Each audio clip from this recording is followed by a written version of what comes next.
ಸೂರ್ಯಪುತ್ರ ಶನಿದೇವರನು ಪೂಜಿಸಿ ಧನ್ಯರಾಗಿರಿ. ಛಾಯ ಕುವರ ಮಹನೀಯನ ನಿತ್ಯ ಸ್ಮರಣೆಯ ಮಾಡಿರಿ. ಛಾಯ ಕುವರ ಮಹನೀಯನ ನಿತ್ಯ ಸ್ಮರಣೆಯ ಮಾಡಿರಿ.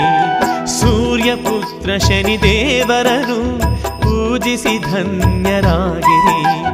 ಛಾಯ ಕುವರ ಮಹನೀಯನ ನಿತ್ಯ ಸ್ಮರಣೆಯ ಮಾಡಿರಿ.